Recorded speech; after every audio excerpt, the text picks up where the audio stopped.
So before I start the presentation, I would just like to honor the elements. I'd like to honor the element of earth that feeds us and nurtures us and is the same as our bodies. And where we have the opportunity to create and to grow and to make a difference.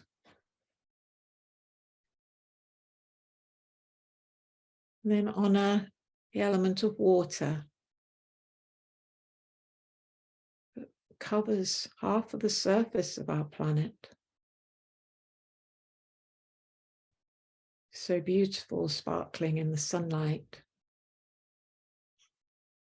And so deep and mysterious. And water represents our emotional body. And we can be sparkly. And we can be very deep as well. In a very, very deep, dark place.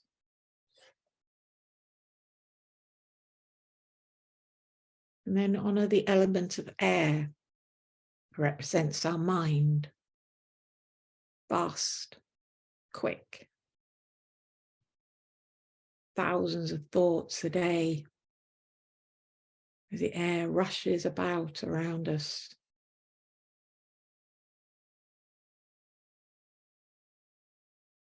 Take a moment to just become aware of your breath. Something we don't think about much. And then I'd like to honor the element of fire.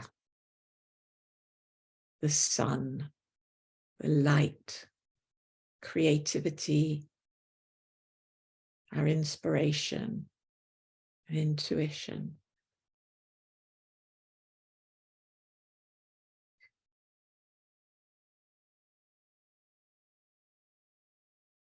Now focus on your heart. And honor yourself. Honor your heart. Honor your beautiful, beautiful, beautiful self. Your divine self, because we are all divine beings. And the chances of us actually being here on this earth are so minuscule.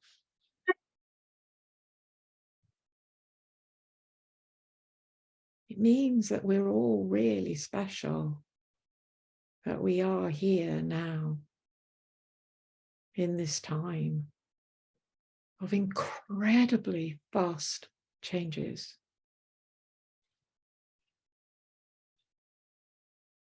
It's almost like no generation of people on this planet before have had the opportunity to engage with the extremely rapid rate of change that we have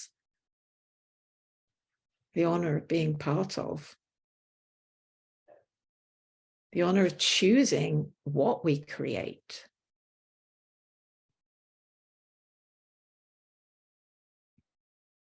And that's a good lead-in into this talk, masterclass today, where we're going to look at my 6 top tips to raise your vibration. These are all things that I've been working with. Some of them I've worked with for about 25 years, some just for a few months.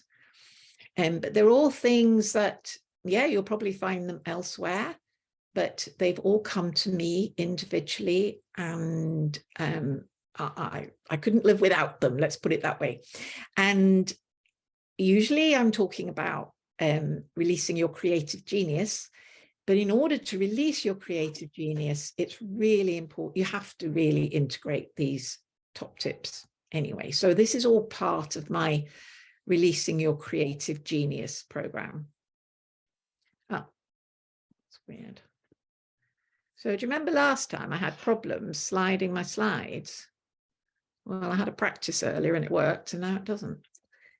Okay, so can you all see this slide? Can you see the right-hand side, or have you got people's name boxes in the way?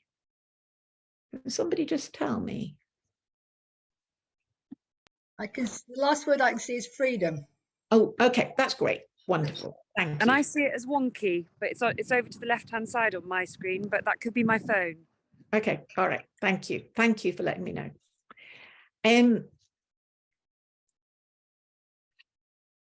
So I missed a little bit. Would everybody agree that you'd really like more freedom in your life? More freedom to have more fun? I'm not going to wait for you all to put in the chat. I'm going to presume that actually that is what most of you would like. But what I see happening in the world is that people are either chasing time, and it's like there's just never enough of it. It's like it's what we call time poor, isn't it? And I'm just going to go back off this for a minute. And it's like there's never enough of it. And there's certainly not enough to do what you would like to do, or, you know, to just have chill or have some fun. And I'm sure you all know people who seem to live in this way, and maybe sometimes you do too. Or perhaps you sometimes hear yourself like engaging in like negative self-talk. And you can, you know, we all do it. I mean, how many times you hear yourself drop something, oh, you know, like that silly woman or whatever. And that's all like negative self-talk. And it doesn't give us that sense of being a divine being. You know, it usually makes us feel like we're pretty stupid. And then maybe as well that sometimes you feel like that you're just really lacking in confidence, like you really want to go for something, but oh, I don't know, I might not make it, I might fail, I might not be any good, people might laugh at me, and so you hold yourself back, possibly from having some fun or achieving something, or, you know, just being good about yourself. And I'm sure that you know this one. And now, you know, when you're out and about in town and people look so miserable, you know, they're just like this. And I think we forget, you know, that we are some of the luckiest people on the planet. We live in a country that has so much freedom compared to other places. And if we could move into a state where we can celebrate and enjoy that and feel good about it, then immediately our vibration is raised. We feel better. Yeah, we feel good. So what I think people really want is they want time back to themselves. So imagine that you had all the time every day to do whatever you wanted, and you had a list of things to do, but it all gets done. It just seems to go, you know, it's that flow, you know, that you hear people talk about, where you just seem to be in flow. How good would that feel?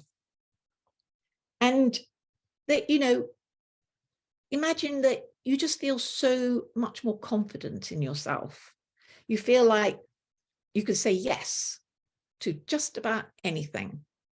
You know, you'll consider if it's going to kill you, but otherwise you're quite happy to say yes to most opportunities that are offered to you or that come your way, and you go, yes, I'm going to go for that. That looks awesome.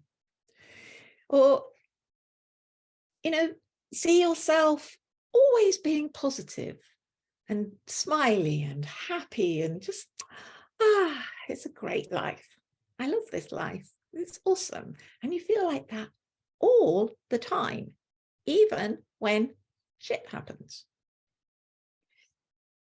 Because you know that everything passes, and you know that you are in control of how you feel, not the environment being in control of you. So how do you get like from that really, really constricted sort of feeling to, I'm good, this is great, I know where I'm going, and I know that I can always rely on myself to feel good? Well, I believe you get there by raising your vibration. And first of all, what do I mean by your vibration, raising your vibration? What I want you to think about is water. So if you think about ice, the reason it's ice is because it's a crystal, and the molecules of water are held very, very tightly. They can barely move. So we say that their vibration is very low. If we stick a bit of energy in, a bit of heat, then we can get that ice to melt. And then the water molecules are sort of more flowing over each other. They're still in contact, but they have more freedom to move. And then we stick a bit more energy in, and you're going to get steam. And here, the water molecules are moving. Sorry, I should have said the water molecules, the water, when it's in water state, the molecules are moving much more quickly. And in a gaseous state, in steam, they're moving so fast, they can actually move away from each other. They have freedom. They can be dispersed. And so we've got this, as you put more energy in, it's like the vibration gets bigger. I can't do it too much because it makes everything rattle. That everything sort of starts to move much more quickly. And in physics, that means raising the frequency. So if you look here on the left, you end up with more peaks and troughs per second. That's called the frequency in physics, and it's measured in hertz. And increasing energy, increasing vibration, increasing frequency, and the water molecules have more freedom. Now, we are mostly water, okay? So by weight, we're about 70–80% water. Our brain is about 98% water. And in fact, if you count all the molecules in our body, we are about 98% water.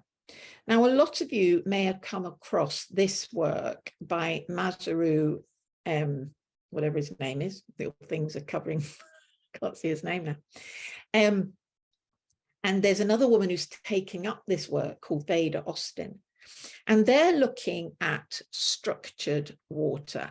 Now, what we mean by structured water is that it's been, what they've shown is that if you take, say, a glass of water and you intend good thoughts and good feelings into that water, that when you then freeze the water, just before it's properly frozen, you get these crystals, a bit like snowflakes. And all the ones which have like beautiful, you know, love being put into them, thank you, wisdom, truth, etc., come out with these beautiful crystals. As soon as you put something negative into the water, like you fool, or you make me sick, or blah, blah, blah, then it becomes chaotic. There is no structure left in the water. So if you imagine that we're full of water, we obviously would really like our water to be in these beautiful crystalline shapes, yeah, not in this chaotic state. So that's why we want to make sure that we're always giving it good vibes. Now, there is such a thing as the vibration scale of human emotions, where they've actually tested the frequency of human emotions. And what I've done is, this is a big diagram and I've broken it down, but you'll see it all in bits as we go through. So these are all negative emotions on the left here. And most of us will recognize them: frustration, irritation, doubt, worry, blame, discouragement, anxiety, anger. Maybe some of us haven't been revengeful, but we've certainly, most of us, been pretty rageful. I'm sure most of us have been very jealous and guilty, definitely unworthy, fearful. Some of us suffer with shame. Most of us will have experienced powerlessness at some point, or despair. And these become increasingly slower energy as they go down this list. And the question to ask ourselves is, how much time are we actually spending in these negative emotions? So here we have some positive emotions. So here we are raising the frequency. So there's more of those peaks per second. And here we see like the low, at least contentment, hopefulness, enthusiasm. These ones I've done in capitals because these are the ones that I believe you can access with my top tips. And then we've got bliss and peace right at the top.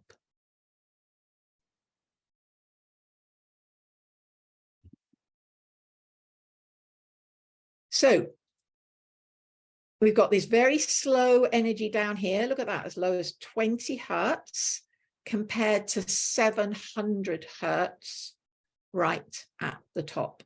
Big difference. Now, most of you will have heard of Abraham Hicks or Esther Hicks, and they talk about that we have 17 seconds to get from this side to this side before we start to manifest whatever it is, whatever state we're in, we start to manifest it in the world. So we've got 17 seconds to get from there to there. And that's where I believe that my 6 tips are really helpful, because they can get you there very fast. Oh.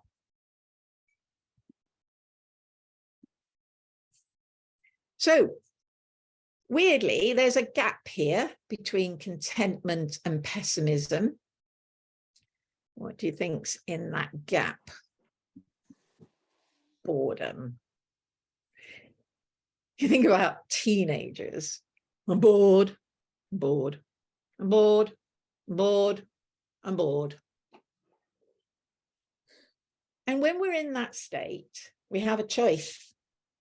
We can either go into bleh, we can go down this way, or we can go up that way.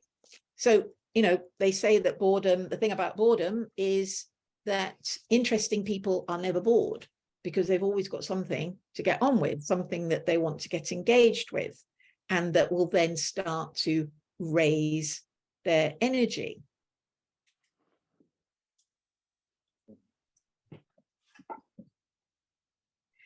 So why is it important to raise your vibration? Oopsie. Sorry. Oh, well, that's not good work then. Hormones.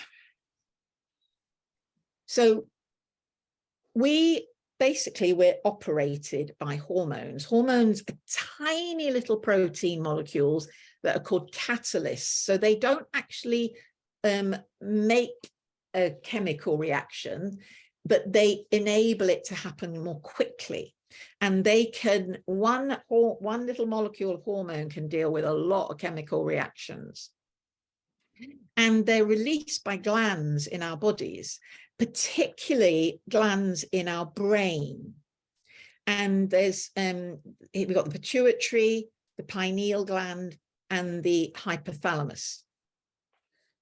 And those glands affect all the other glands in our body, which also produce more hormones. Now, there are two key stress hormones, adrenaline and cortisol. So adrenaline, you'll usually know as the flight or fight, but there's also freeze, like a rabbit, you can't move at all. And there's fawn as well, like the baby deer, which is, you know, you hide. Adrenaline is those very quick things, you know, when things happen really quick and you're like saber-toothed tiger, I gotta run now. Cortisol is a more long-lasting hormone. And that's the sort of hormone that is released when we're under prolonged stress. So, for example, I always think about like refugees who are maybe, you know, living in a ditch in the freezing cold winter, and it's just, you know, it's hopeless, you know, it's like there's nothing, and you can't think really about anything other than food, warmth, safety. And at this point, cortisol kicks in because we need to be able to survive in those situations, or maybe during a famine or something like that. And so cortisol will basically make all the systems in the body down regulate to just the essential ones. But if we're living under constant stress, for example, you know, at work, or because we're time poor and we're forever rushing around everywhere, or, you know, we're just living in a very toxic environment, or we have a lot of, like, you know, negative self-talk that just brings us down all the time, whatever it can be, if it's prolonged, then we will be living under prolonged cortisol release, even though we're not necessarily dying. And when we live under prolonged cortisol, it causes degenerative conditions. It's basically, the body says, I don't really care about wear and tear on my knees. I'm just more interested in keeping the heartbeat going and absorbing whatever nutrients I can from the guts, you know, that happen to come in. So these are really useful in emergencies, but they're not great to live under long term. So on the opposite scale, we've got what I call happy hormones, your serotonin, dopamine, oxytocin, that's that love hormone, you know, when you feel like you're being cuddled or whatever, and even possibly DMT, although the scientists would probably refute that one. And these are the healing hormones. These are the ones that make us feel good, and we feel creative, and they make us feel young and joyful. And, you know, we just feel good underneath them. So below boredom, all of those states are basically stimulating your stress hormones. And it's only above boredom that you're really getting these nice, lovely hormones. And I think most of you would agree that actually we'd rather be living with these most of the time. So why is it important now that you start really paying attention to what state you are in?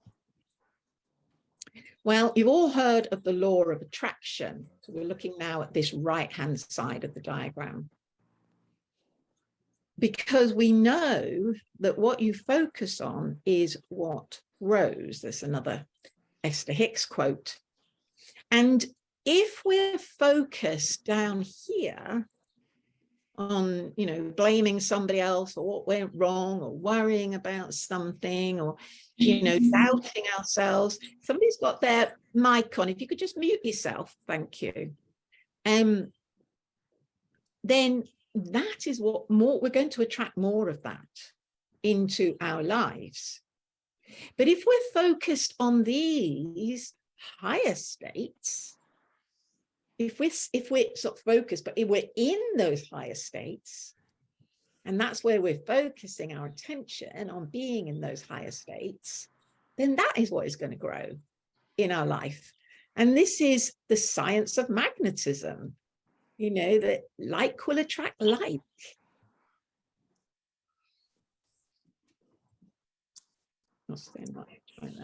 Sorry, somebody still got their mic on? Might be Sarah? Sounds a little bit like your cough, but I might be wrong. Somebody's still not muted. So what the law of attraction is all about is that our environment will react to our thoughts and vibrations. So it's really important that we have self-awareness of our thoughts and emotions. And the higher we can keep them, then we're going to feel more confident, more creative, we're going to make better decisions, and we're going to decrease stress. And I believe that this is really important now because, like I said right at the beginning, if some of you are here, we are going through the most extraordinary rate of change at the moment. It's like we're on the cusp of creating the world that we're going to move into for the future. And if we can each take responsibility for the bit of world that we create, then, hey, I believe we only need 1% of us to do that and to make sure that the bit of world that we live in is pretty cool and we can change the whole lot. Oh dear. Oh, let's go back. Remember this happened last time. I will learn eventually. So first I want to give you a little story about something that happened to me. So up until about 18 months ago, I was working as a live-in carer for the elderly. And I used to do like respite for other carers when they were on holiday. So it was very rare I ever stayed with anybody for more than a week, and I would do 1 or 2 weeks a month. But the last couple of years, I increasingly went to one lady who I really liked, mainly because she had a car and she liked going out. So we just go out every day. We had so much fun. It was like being on holiday every time I went there. But the last time I went there, nobody had told me. I was there for 3 weeks because her normal carer was on holiday for 3 weeks, and nobody had told me that she was actually in bed ill. And when I arrived and I went to see her, it was really apparent that she was dying. And I was like, wow. Now, she was a highly, highly anxious woman and had very, very poor memory. That's why she had live-in carers. So she was extremely anxious about what was actually happening to her, and totally, awake and lucid, not in any pain at all. But she would forget 5 minutes later what you'd said. So I was sitting with her for 15 hours a day, calming her down and telling her stories about heaven and, where she was going, and that she wasn't to be frightened because she knew she was dying. And we'd go on bareback horseback rides along the beach because she used to love riding horses, and she lived near the sea. And we just had such a wonderful time in this imaginal world of heaven. It was really beautiful. So I was there for 3 weeks and she still hadn't died, but I could tell it was soon. And the doctor was saying, I think you're right. I think we've got about 4 or 5 days. So she'd asked me to stay till the end. And I spoke to her brother and I said, look, the other carer's due back, but, it's up to you. And he said, no, I think you should stay now. Well, on the day, the 3rd week day that I would have left if the other carer had arrived, my manager arrived. And he took me into the living room and he said, I'm sorry, you're going to have to leave today. I was like, oh. And he said, yeah, I've had a complaint from the doctor. you're being reported. I'm having to report you for trying to poison your customer. It was like, I knew that there were people who were coming into the house to help care for her that didn't like me and didn't like my methods, but to accuse me of poisoning her? Well, as you can imagine, I went into a really black place. I mean, I was literally at that 20 hertz level. And my manager did say to me, look, I know that you've documented everything and you've let me know about everything. So I think it will be all right, but I have to do it. It was the fact that people felt so badly about me that they would think that I would try and poison her. So I was not good. 3 days, I was in such a black hole, and I did not know how to get myself out. But I was doing a video diary. I've been doing a video diary for a little while. And I mentioned in my video diary how bad I felt. And I was like flooded with these messages from people. And one of the friends who had made from doing this video diary, we'd never met each other. She phoned me and she said, look, what you did for that old lady was absolutely incredible. It was beautiful. You know, you shine light. You have such a beautiful way about you. And please, please, please don't listen to these people. You are beautiful. I mean, in that moment, I could hear her. I certainly didn't feel like it.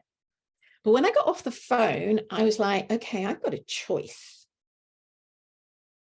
I can either stay in that black hole and believe those people, and I'm going to have a pretty pants life. It's going to be awful. I'm just going to feel so bad about myself. Or I could believe this friend, even though I don't feel it, I could trust her. I could trust her belief in me. And I knew there was nothing in between. I had to go for one or the other. There was only boredom in the middle, but that didn't, you know. And I thought, well, there's no option. I don't want to live like this. So I'm going to have to choose this one. And every time I would feel that black space, I'd go, no, no, no, no, no. My friend believed me. I have to believe in this.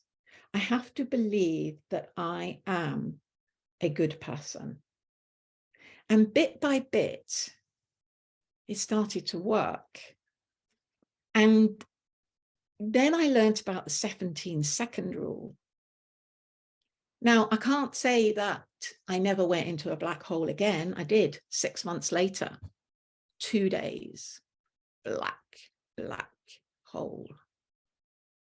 But again, this time I reached out and I phoned a friend who has nothing to do with this situation. And she said to me, well, judging from what you said, you did nothing wrong. In fact, it sounds bloody amazing what you just did. In fact, I'd quite like to employ you. And I was like, okay, who am I going to believe? This person who I've known for donkey's years and I've always loved, or this new person who actually thinks I'm okay? And I thought, well, I'm going to go with that one. And so I made that switch. Now, when I feel myself going into that black hole, because it happens, I suffer with shame. 30% of the population suffer with shame. It's not inherited. It's not learned. It's a bit like some people like coriander and some don't. So every now and again, it'll be pointed out to me that I've been, in my terms, a really bad person. But I've learned to quickly go to someone, say something, tell me I'm okay. Oh, you're amazing, Deborah. I love you. You're amazing. Okay. 17 seconds. Okay. So this story will become a little bit relevant later on. But now, honestly, I love nothing more than really helping people to make that shift from that, ugh, to I'm okay, I'm good, it's all good, I've got this, I'm amazing, we're doing it. And I basically put together 6 top tips. I call it my hierarchy of practice. If you know Maslow's hierarchy, you'll know what I mean, hierarchy of needs. And the bottom layer, all 6 are about raising your vibration, but the bottom 3 layer are like the fundamentals. First, we start with pineal. Remember, I talked about the pineal gland. So a friend of mine, he does autopsies on people who have died, and he says that first, nearly everybody now has a calcified pineal gland. The pineal gland is about the size of a grain of rice in the middle of your brain, and it shouldn't be calcified. Scientists know that calcified pineal glands contribute to Alzheimer's. But of course, the pineal gland is also what we know of as our third eye. And, you know, traditions from thousands and thousands of years have talked about the specialness of our third eye and for that ability to see beyond our normal everyday reality. So it's really important that we have a really clear pineal gland. At the end, I'm going to put all 6 tips together, telling you what to do, so you can get it all at the end. So don't worry about that now. You just listen for now. The second tip I called pearly, because it's about your pearly teeth and that we want to see them. So one of the things I notice as I walk around is most people do not smile as they are walking around because they're totally in their heads usually. And they can look, some people can actually look very glum. But if you go up to somebody and you catch their eye and you go, hey, yeah, they'll always give you a big smile back, won't they? The funny thing about smiling is that it automatically improves your happy hormones. In fact, you don't even have to feel like smiling. You literally raise the corners of your mouth and the brain goes, oh, she's happy. Let's kick in some happy hormones. And it's a really fast one. Just smile. And then thirdly, positive is about watching our negativity. Now, I've been doing this journey for 3 years, when right at the beginning of lockdown, I was told, do not engage in negativity. Whoa, it's been a journey, I can tell you that. And it's so easy for our self-talks to be negative, let alone the way we talk with other people. You know, that I call it a scenario where you're in you're all having coffee together, little party, or you're in the pub or whatever, and somebody says, bloody government, you know, my bloody energy bills, and the other one goes, oh, I know, and the other one goes, no. And in the end, you're all agreeing about how pants something is. And you feel great because you're all agreeing, but it's negative. I call that negative unity. And it's not a great thing to engage in. So one of the things, a couple of things I do, if it's persistent, you know, and people really moaning and whinging about things and they're all doing it, I'll either try and change the subject, or I'll go, yeah, but this is good, isn't it? Or something like that. Or I'll just go to the toilet, you know, just do not hang around in it. It ain't good. So these are all about hormones. So the pineal gland releases a hormone called melatonin. Now, according to scientists, that is the only thing it does. They do agree it does release some DMT, but they say it's so minimal that it isn't going to make any difference. Well, it won't make any difference if it's all calcified, will it? So I beg to disagree. I believe that if you have a good, healthy pineal gland and you get lots of sunlight on it, you know, sunglasses and sunblock actually prevent us receiving light. We're light beings. We emit light. Every reaction in our body emits light. We're emitting light. We need light. We're like plants. We need light. And melatonin responds to light, to sunlight. And it's what makes us say, oh, I'm tired now, I'm going to go to bed. It's dark. So it's all about light. So the more light we want to be, then we want good pineal glands because we want to absorb as much light as we can. Already talked about the pearly smile, give you happy hormones, be positive, avoid negativity, and lower your stress hormones. So here we are again. So light up your pineal gland, smile always, and look for the positive. 3 really simple little practices anybody can do. I'll tell you at the end. You can Google about your pineal gland, but I'll tell you at the end the main thing. It's a bit controversial, so we'll discuss it later. Okay, so the next 2 tips are about your values. So once you've started to raise your vibration, you need to be looking at your values. And I put these into 2 categories. So one is about being present. How can you be more present? And the other one is about your passion.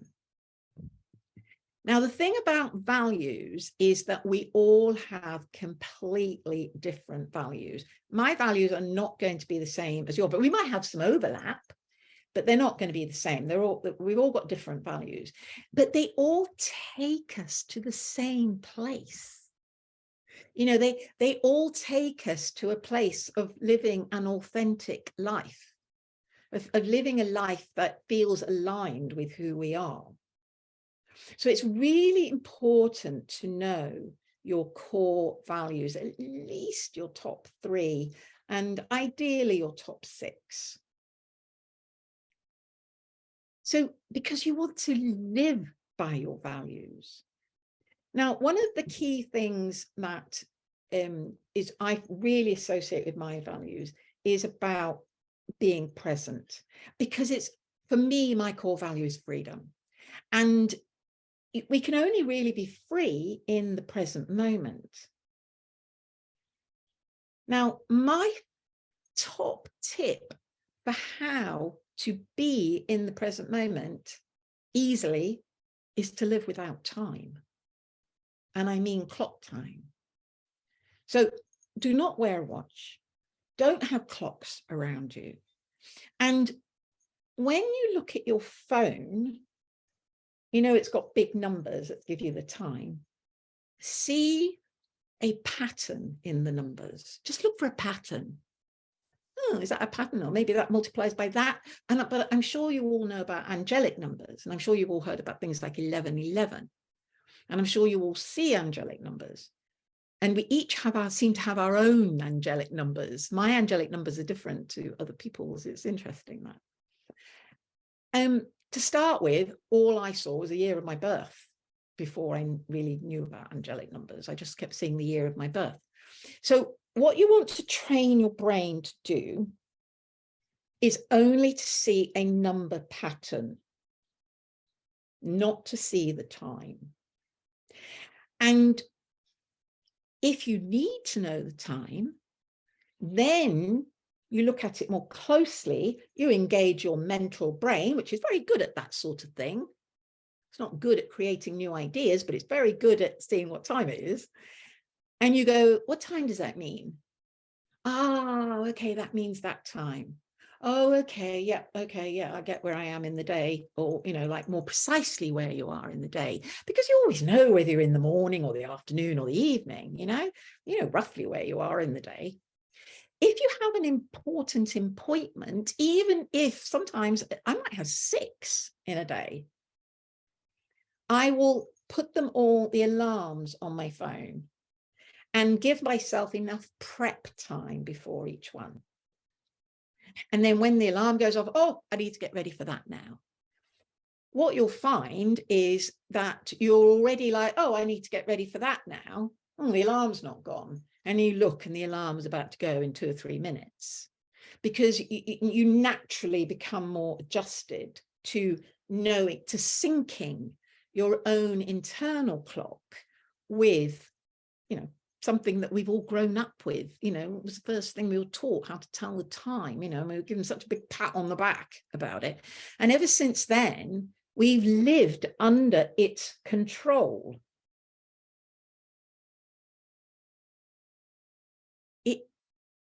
Living under clock time is incredibly controlling. I know you've all had that experience where time has just disappeared, or where you've been so engrossed in something that you had no idea what time it was. Or it's like, oh, what happened there? Really? Felt like 5 minutes, whereas we're actually 5 hours. Or where 5 minutes feels like 5 hours. And when we can move into that space, which is like, it's like a fractal universe. In fact, the Guardian is, I guess, they had an article the other day that apparently just before he died, Stephen Hawking refuted his brief history of time. He said it was all wrong. And he wrote another book with a guy, which is just about to be released. And this one is called, not The Origin of Species, as in Darwin, but I can't remember, The Origin of Time or something like that. And he talks, the person who wrote The Guardian article obviously wasn't very good, didn't understand what they were talking about. But what I managed to pick up on was, it was almost like that when we can let go of clock time, it's like we can move into some sort of like a fractal time where it just keeps opening and opening and opening. You'd be amazed at how much you can get done. It's incredible. Absolutely mind-boggling. So I highly recommend that you let go, you put your watch away, and you practice living outside of time, and just see angelic numbers. Then the other thing is about following your passion. It's, we each have something, or several things even, that we absolutely love to do. I mean, we really, really do. And I'm not going to finish this at 10 to 7, by the way. And it's really important that we always finish. So I just want to introduce you to Leah. She's been a client of mine for a couple of years, and she has this powerful impulse to control situations. And it just leads to absolute chaos and confusion and overwhelm all around her. So I really taught her about how to hold her personal vibration, and about that, its impact on her environment, and teaching her these little tips and tricks. And she can now use like her natural power to hold the vibration of a space. So she's one of these people, she's very she finds order quite difficult, and people get annoyed with her, and then she gets reactive. So now when somebody comes, she's understood how to bring her sense down to a place of peace and listening, and how that then brings that down for other people around her. She recently phoned me up, and she was, oh God, she was in such a state. And the next day, because she managed to hold it, she manifested a new home and a load of money. So you're probably wondering, like, how, if you want to do more of this, what you can do with me. And I've got 3 ways that people work with me, and you are totally welcome to do any of these. And I know that a lot of you already do. So first is you can become a member of what I call the Starlight Lounge WhatsApp community. And this is for you if, like, you're often thinking, what on earth is going on in the stars? Something must be going on because I don't know what's going on. And you would like to know what's going on so that you can make the best choices for yourself. And the benefits of being part of the Starlight community is you get your own chart of your star map. You get daily tips from me, from the wisdom of the stars, in order to how to navigate your day. We also play something that's called astrological bingo once or twice a month, where anybody who's present or who asks, I will look at the top thing you need to know for that next month. And it's just a really nice supportive community to share astrological insights and questions and things like that. The second thing you can do is have a mini coaching course with me, which is specifically to release your creative genius. So this is for you if you feel like something is really holding me back. I know there's more. I know I can be more, but you're just not quite sure what it is. And by looking into your star map and looking back over your history and stuff like that, and key points in your life, we can get an idea of, usually it's some sort of limiting belief or something that is just really holding you back from, it's like that floodgate that enabling you to really move forward. So with this, you get 3 one-to-one Zoom calls over 3 months. And we work with your star map to look at where you're a bit stuck and what your next best step is to release more of your creative genius. And then finally, you can come with me on an immersive elemental retreat for 3 nights. And this is for you if you feel very time poor, overwhelmed and uninspired. And basically, you need to transform your current reality fast. And I mean fast. This is 24 hours fast. The rest of the 2 days, we just play and we just have fun. So this is a really fast process. I have watched people literally like turn on a sixpence and come in like, whoa, and go out knowing this is who I am. And so we use the time travel. I call it time travel, no time, to create more freedom. We reveal your core values to create more beauty. You rediscover play in order to have more fun. And basically, you take your life's purpose to the next level. So I introduce you to Katie. She came on, I did a retreat just recently, and I know that some of you know about this, and I know that some of you are like really eager to hear how it went. It was amazing. The ones I've done before have always been a bit longer, and this time I only had 3 nights. I was taken on by a TV company to run a retreat for a TV program, and we only had 3 nights, and I had to make a transformation for people fast. So here's Katie. She's a musician and she's a mental health advocate. She desperately needed some healing. She was overwhelmed, burnt out, feeling really old and tired. She'd already had a near-death experience 15 years beforehand, and she just felt like that life was leaving her again. But she still had 12 years before she could retire. She really didn't think she was going to make it. So when she went through the values exercise, it really woke her up to the power of her own beliefs and how she was manifesting this world around her, which was very bleh, because of what was going on in her head.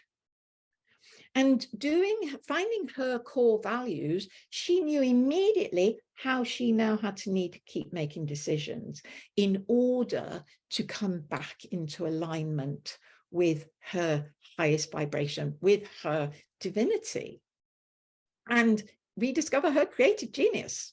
She said it was like magic, and there's still plenty of creativity and life left in me. So this was where we went, and this is the venue I'm planning on using for the near future, because we all loved it so much. It was a very old house, an old dowager house, and it had some amazing old features in it, overlooking Bala Lake, which is only an 8-minute walk away. And we have beautiful homemade food. It's all vegan and gorgeous. So remember I talked about Leah earlier. So Leah came on this retreat as well.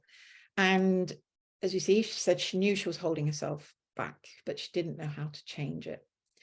And she said that what she found was that on this retreat, she was really able to hone in on her genius and her purpose, and to have so much more belief in herself.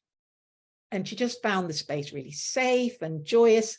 And what she loved was being able to play and get dressed up. She had so much fun. She works with children. You know, it's like she needs to get hold to really access that fun and how to bring it out and bring out her own inner child at will, you know, not just, you know, if she's feeling low, she's got to bring it out at will. And what I thought was interesting, what Leah said was that living outside of time allowed her to enter a flow state and be intuitively led throughout the day. And that is my experience of living outside of time. So why choose me? Well, I've been a scientist for 50 years, teacher, spiritual training, all those things. And I now work with quantum physics.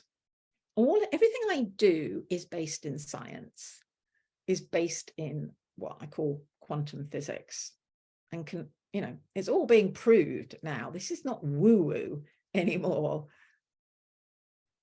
So I'd just like to introduce you to Rebecca Murden, because she is the TV producer who invited me to do this retreat.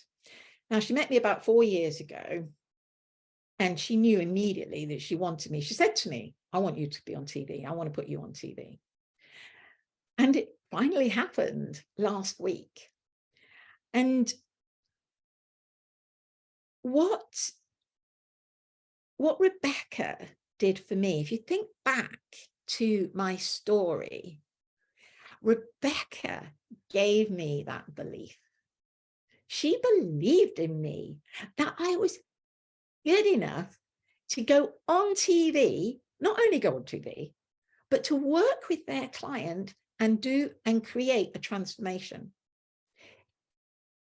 You know, to have a belief, to have somebody have a belief in you like that is powerful, absolutely powerful. And it's one of the things that we do for each other on the retreat. And it's one of the things that I hope that I share with all my clients, this belief that I have in you. Because when I see your star map, I am seeing the very, very highest potential that you can achieve. Here we have the final one. The top one is about this power. The power that comes when you feel verified. When your authority feels verified. When someone says to you, I think you're amazing. Do you know, only need one person to say that to you. One person for you to go, okay, I'm going to do it all for that one person. They believe in me. And you borrow that belief until you have your own. And a tiny example of that is like when somebody gives you a compliment. Oh, I love your dress. That's so gorgeous. And you go, oh, I just got in and just try and shut up. No. You go, oh, thank you. Actually, I really like it myself too, but I really appreciate that. Thank you so much. Because that's a little belief in you. It's a gift. And you don't want to be rejecting gifts. So see compliments as gifts. And if you need to borrow somebody else's belief, then find them quick. and say, I just need to know that I'm okay. Tell me I'm okay. And when they say, I believe you're okay, I think you're more than okay, I think you're pretty awesome. Even if you don't feel it in yourself, you believe them. Okay. It's a very big, it's such a powerful one. And you know, we're all looking for our authority. We're all looking for our authenticity. And while we've got that little voice going, nah, nah, nah, nah, nah, you're no good, you're rubbish, nah, nah, nah, nah, we're not going to get there. So we need to borrow I believe it's helpful to borrow other people's beliefs until you have your own. Oh, finally, my lovely friend Jazz, and she who also came on the last retreat. And she'd never been on anything like this before. She was 26 years old. She was an artist, diddly squat, really. But I'd been working with her for years on changing her vibration. So she knew what I was talking about. And she's not been in a good space. She's been on antidepressants for quite a while. She lived all on her own in lockdown in a little tiny cottage in Wales and was very lonely. And she came on the retreat, like really anxious. And I was like, 24 hours later, I was like, whoa, it was like a light had gone on inside her. And she said to me, I've done it. I've done it. She said, I've been released. She said, I can't go back to how I was. I know something different now. I felt it. I know it. I know who I am now. I'm okay. I feel good. And it was so beautiful to watch. And I have followed up. You know, I've followed up with most of these people since, because, you know, they all went through massive transformations and I needed to know they were all okay. Unfortunately, I couldn't follow up on the TV girl. And she was like, yeah, I can tell by the energy in her messages that she's okay. She's a lot better than she was. So that's absolutely beautiful. So here's the 6 tips. If you want to take a screenshot or something.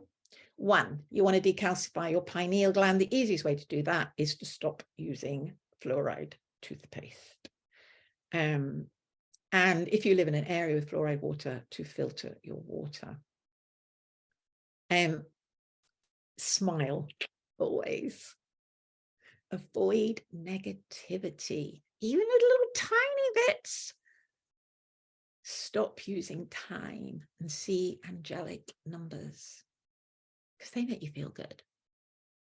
Do what you love to do. At least a bit of it every day. If you're not using time, you'll have loads of time to do it. And you'll be like that. You'll just be, I'm going to go and do that now. And borrow belief until you have your own.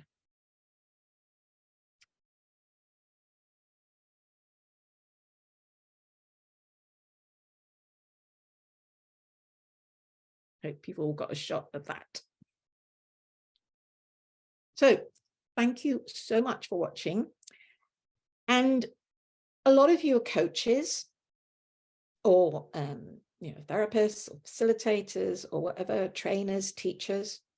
And I just want you to say that you are welcome to take any and all of these practices and put them into your own work. On the Time Travelers Retreat, we live by these for the whole 4 days that we're together. So, it's a really good way of really embedding it. But honestly, you can go and use these. You can teach these wherever you like. They're just so, well, I found them so useful, and I hope you do too. So here's the special offers again. If you're interested in anything, then just email me at this address.